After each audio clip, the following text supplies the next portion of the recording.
Alhamdulillah. Alhamdulillahilladzi lil alamin nadhira. Alladzi lahu mulkus samawati wal ardi wa khalaqa kulla syai'in faqaddarahu taqdira. Khalaqal insana min nutfatin amshajin yabtalihi faj'alahu sami'an basira. Thumma hadahu as-sabila imma syakira wa imma kafura. Faman syakara kana jazaohu jannatan wa harira wa na'iman wa mulkan kabira. Asyhadu an la ilaha illallah wa asyhadu anna Muhammadan abduhu wa rasuluh. Al-qalbi ba'tha wa nusyura wa tuhilu dayyiqa sadrin shirahan wa hubura.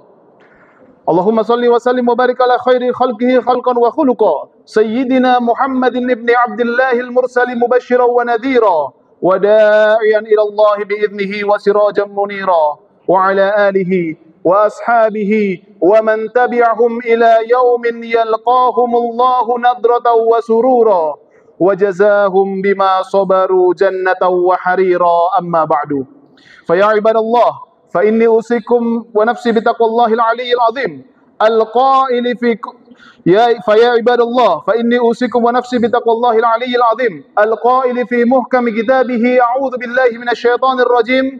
Ya ayyuhalladzina amanu taqullaha wa qulu qawlan sadida yuslih lakum a'malakum wa yaghfir lakum dhunubakum wa man yuti'illaha wa rasulahu faqad faza fawzan 'azima. Jamaah Jumat sekalian yang dirahmati oleh Allah Subhanahu wa taala. Segala puji bagi Allah Subhanahu wa taala yang masih memberikan kita nikmat iman, yang masih memberikan kita nikmat Islam. Berkat Allah Subhanahu wa taala memberikan kedua nikmat yang begitu berharga ini, maka Allah Subhanahu wa taala telah menjamin diri kita masuk ke dalam surganya. Sebagaimana sabda Rasulullah sallallahu alaihi wasallam, "Man qala la ilaha illallah dakhalal jannah." Barang siapa yang tertancap dalam sanubarinya, barang siapa yang tertancap dalam hatinya la ilaha illallah, barang siapa yang terus memproklamirkan bahwa la ilaha illallah berada di dalam hatinya, keimanan masih ada dalam hatinya, maka sungguh dia akan masuk surganya Allah Subhanahu wa taala. Maka dari itu para ulama menyebutkan bahwa seorang muslim, Allah Subhanahu wa taala telah memberikan jaminan kepada setiap muslim yang memproklamirkan la ilaha illallah dalam hatinya, maka dia pasti akan masuk surga. Hanya saja Allah Subhanahu wa taala tidak menjamin bagi siapapun yang ada di muka bumi ini terhindar dari neraka. Memang betul Allah Subhanahu wa taala menjanjikan surga bagi mereka yang beriman kepada Allah Subhanahu wa taala. Namun Allah Subhanahu wa taala tidak menjamin apakah ketika kita hendak masuk surga harus melewati halte neraka terlebih dahulu. Waliyadzubillah. Salawat dan salam tetap tercurahkan pada junjungan kita Nabi Allah Muhammad sallallahu alaihi wasallam, alladzi qad hamala an-nasa min adh-dhulumati ila an-nur, yang telah mengantarkan kita, yang telah membimbing kita, yang telah membawa kita. Berkat Rasulullah sallallahu alaihi wasallam, berkat bimbingan Rasulullah sallallahu alaihi wasallam, kita mengetahui bagaimana indahnya Islam dan manisnya iman. Ma'asyiral muslimin, jamaah Jumat yang dirahmati oleh Allah Subhanahu wa taala.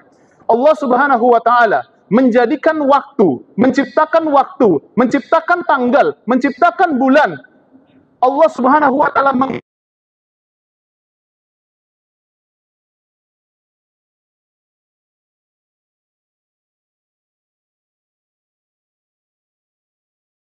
agar setiap fase, setiap titik dari kehidupan kita itu memiliki keberkahan. Untuk itulah Allah Subhanahu wa taala memberikan fadilah, atau Allah Subhanahu wa taala memberikan keutamaan waktu-waktu tertentu, jam-jam tertentu, hari-hari tertentu, bahkan bulan-bulan tertentu. Dan salah satu bulan yang dimuliakan oleh Allah Subhanahu wa taala adalah bulan Dzulqa'dah. Yang dimana bulan Dzulqa'dah dikategorikan oleh Allah Subhanahu wa taala sebagai salah satu dari bulan haram. Ya, sebagaimana disebutkan oleh Allah Subhanahu wa taala dalam surat At-Taubah ayat 36, "Inna iddatash syuhuri 'indallahi 12 syahra fi kitabillah yauma khalaqas samawati wal ard minha arba'atun hurum." Sesungguhnya bilangan bulan pada sisi Allah Subhanahu wa taala, waktu yang berupa bulan di mata Allah Subhanahu wa taala ada 12 bulan. Dalam ketetapan Allah di waktu Ia menciptakan langit dan bumi, dan di antara 12 bulan itu terdapat 4 bulan haram. Jamaah sekalian yang dirahmati oleh Allah Subhanahu wa taala, 4 bulan haram ini dikategorikan oleh para ulama sebagai bulan yang sangat luar biasa, yang dimana Rasulullah SAW menyebutkan bahwa 4 bulan ini Di mana bulan haram ini Allah Subhanahu wa taala akan meningkatkan pahala bagi mereka yang taat kepada Allah Subhanahu wa taala. Barang siapa yang beribadah dengan maksimal di bulan haram ini, maka Allah Subhanahu wa taala akan tingkatkan pahalanya. Dan barang siapa pula dia melaksanakan dosa, melaksanakan kemaksiatan di bulan haram ini pun Allah Subhanahu wa taala akan melipat gandakan dosa bagi dirinya. Untuk itulah Allah Subhanahu wa taala tidak pernah sepi memberikan sejarah atau menorehkan, menuliskan, mentakdirkan sejarah bagi Rasulullah sallallahu alaihi wasallam terkhusus di bulan-bulan haram ini. Di mana bulan Dzulqa'dah, sebagaimana kita tahu Rasulullah sallallahu alaihi wasallam umrah sebanyak 4 kali. Dan 3 di antaranya Rasulullah sallallahu alaihi wasallam melaksanakan umrah di bulan Dzulqa'dah.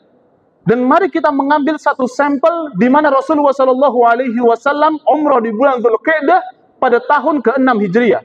Pada tahun ke-6 Hijriah terdapat satu cerita, terdapat satu kisah yang sangat luar biasa dalam sirah nabawiyah, yaitu perjalanan Rasulullah sallallahu alaihi wasallam yang dikenang sebagai Sulhul Hudaybiyah, perjanjian Hudaybiyah. Bahkan umrah Rasulullah sallallahu alaihi wasallam di tahun ke-6 Hijriah disebut sebagai umrah Hudaybiyah. Mengapa? Karena pada tahun ke-6 Hijriah, pada tahun itu, pada bulan Dzulqa'dah tadi, terdapat satu perjanjian antara Rasulullah sallallahu alaihi wasallam dengan orang-orang kafir Quraisy berupa perjanjian yang sangat sakral, yang dimana isi daripada perjanjian itu seakan dari zahirnya seakan merugikan kaum muslimin. Yang dimana di antara perjanjiannya adalah jika ada orang Makkah, jika ada penduduk Makkah datang ke Madinah menemui Rasulullah sallallahu alaihi wasallam, maka dia harus kembali menuju Mekah. Namun apabila ada penduduk Madinah dia masuk ke dalam Mekah, maka dia tidak boleh kembali ke Madinah. Maka Umar bin Khattab sempat bertanya, "Ya Rasulullah, bukankah ini merugikan?"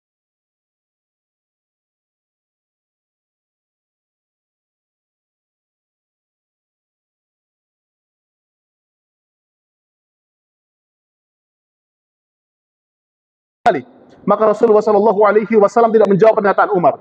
Saat itu Umar bin Khattab langsung menuju Abu Bakar As-Siddiq dan menanyakan kepada Abu Bakar As-Siddiq, bagaimana ya Abu Bakar tentang keputusan ini? Maka kata Abu Bakar As-Siddiq, bukankah ketika seseorang datang ke Mekah menuju Madinah bertemu dengan Rasulullah sallallahu alaihi wasallam, ia akan masuk Islam. Dan ketika mereka kembali lagi ke Mekah, maka dia akan menyebarkan Islam di Mekah. Justru ini adalah strategi dari Rasulullah sallallahu alaihi wasallam untuk memasukkan Islam di dalam jantung kota Mekah.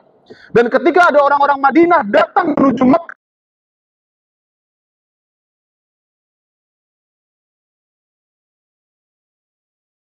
untuk bisa melemahkan kota Mekah tanpa harus memeranginya. Dan kecerdasan Rasulullah sallallahu alaihi wasallam sangat terbukti dalam sebuah sejarah. Pada tahun kedua Hijriah, bertepatan ketika Perang Badar, perang yang begitu sangat luar biasa, dikenang di dalam sejarah. Rasulullah sallallahu alaihi wasallam saat itu tidak memikirkan untuk berperang. Karena tujuan Rasulullah sallallahu alaihi wasallam adalah untuk mengambil atau untuk mensabotase kafilah dagang Abu Sufyan yang melewati teritori kekuasaan Rasulullah sallallahu alaihi wasallam. Teritori kekuasaan Rasulullah sallallahu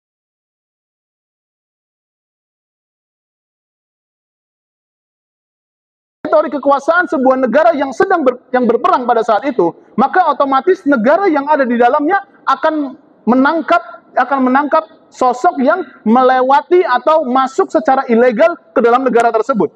Maka saat Abu Sufyan melewati kekuasaan Rasulullah sallallahu alaihi wasallam, Rasulullah mengejar mereka. Tapi naas, ternyata mereka berhasil kabur.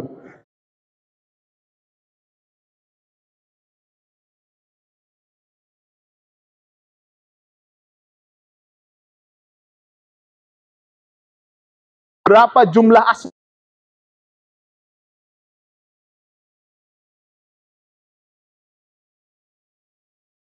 mengirimkan 3 pemuda. Yang pertama Ali bin Abi Thalib, yang kedua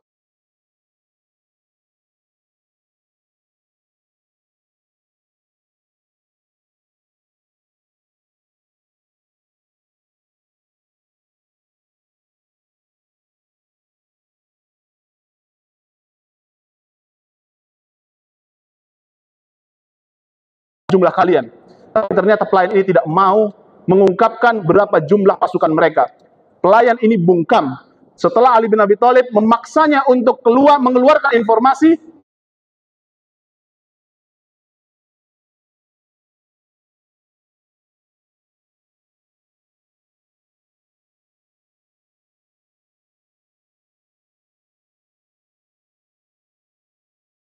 kekerasan.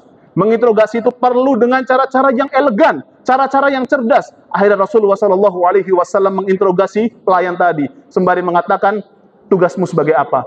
Tugasmu sebagai pelayan. Oke, sehari kamu memasak berapa ekor unta? Ya, sekitar 9 sampai 10 ekor unta. Maka kata Rasulullah Shallallahu Alaihi Wasallam, kalau begitu aku tahu berapa jumlah pasukan kalian. Karena 1 ekor unta itu bisa dimakan sekitar 100 orang. Jika mereka atau dia memasak 9 sampai 10 ekor unta, berarti jumlah pasukan Makkah berkisar antara 900 sampai 1000.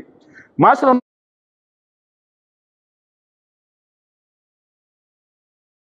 bagaimana Rasulullah Shallallahu Alaihi Wasallam memberikan edukasi kepada para sahabatnya tentang bagaimana cara bermuamalah dengan baik.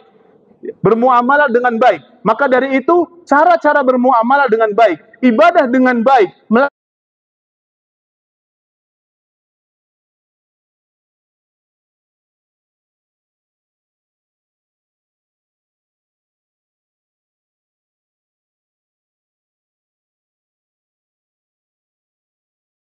al-ayati wa dzikril hakim.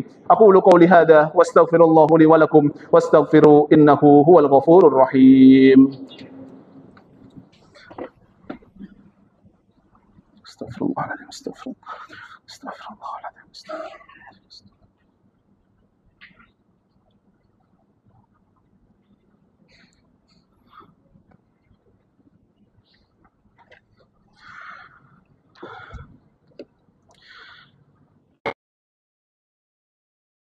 Wa kafa wa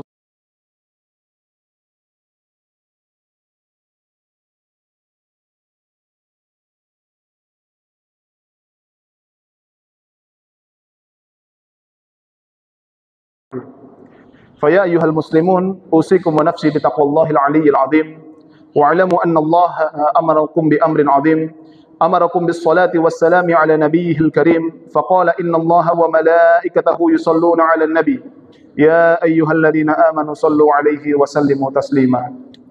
Ma'asyiral muslimin jamaah Jumat sekalian dirahmati Allah Subhanahu wa taala. Kita mengetahui bahwa keutamaan bulan Dzulqa'dah itu bukan saja terletak di dalamnya atau dia dikategorikan sebagai bulan haram. Namun karena bulan Dzulqa'dah termasuk bulan haram, maka Allah Subhanahu wa taala memuliakan dengan melipat gandakan pahala bagi mereka yang beribadah kepada Allah Subhanahu wa taala. Selain itu, bulan Dzulqa'dah pun juga penuh dengan kisah di mana Rasulullah Shallallahu Alaihi Wasallam umrah pada tahun ke-6, tahun ke-7, tahun ke-8, di mana Rasulullah Shallallahu Alaihi Wasallam itu memulainya pada saat di bulan Dzulqa'dah. Maka perlu kita syukuri kehadiran kita di bulan Dzulqa'dah ini sebagai mukaddimah sebelum masuk ke bulan Dzulhijjah. Maka rasa syukur ini harus kita ungkapkan kepada Allah Subhanahu wa taala karena Allah Subhanahu wa taala masih memberikan kehidupan di waktu yang begitu mulia ini, di bulan yang begitu mulia ini. Sebelum kita tutup dengan doa, izinkan khatib untuk menyampaikan satu nasihat yang disampaikan oleh Mustafa As-Sibai dalam kitabnya Hakada 'Allamatil Hayat. Beliau menyebutkan tentang destinasi yang harus kita kunjungi untuk meningkatkan rasa syukur kita. Yang pertama adalah zuri sijna marratan fil umr. Kunjungilah penjara sekali seumur hidup. Lita'rifa ma faddalallahu 'alaika fil hurriyah. Agar engkau mengetahui nikmat yang telah Allah berikan kepadamu berupa kebebasan. Wa zuril mahkamah marratan fil 'am. Dan kunjungilah tempat persidangan sekali setahun. Lita'rifa ma faddalallahu 'alaika fil akhlaqil karimah, agar engkau mengetahui nikmat yang telah Allah berikan kepadamu berupa akhlak yang mulia. Karena dalam persidangan semua sifat manusia keluar semuanya. Di sana ada orang yang jujur, ada orang yang berdusta, ada orang yang mencoba untuk menutupi kebenaran dan lain sebagainya. Dan yang ketiga adalah wazuril mustashfa marratan fis syahr, dan kunjungilah rumah sakit sekali sebulan. Kunjungilah rumah sakit sekali sebulan. Lita'rifa ma faddal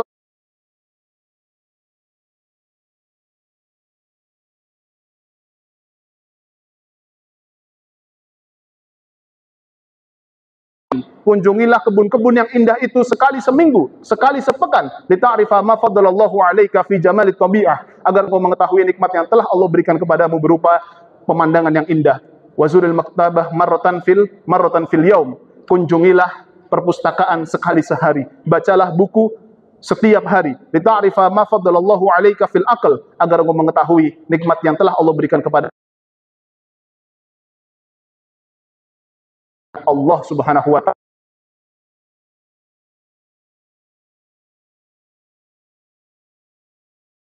Bukan pula sekali seumur.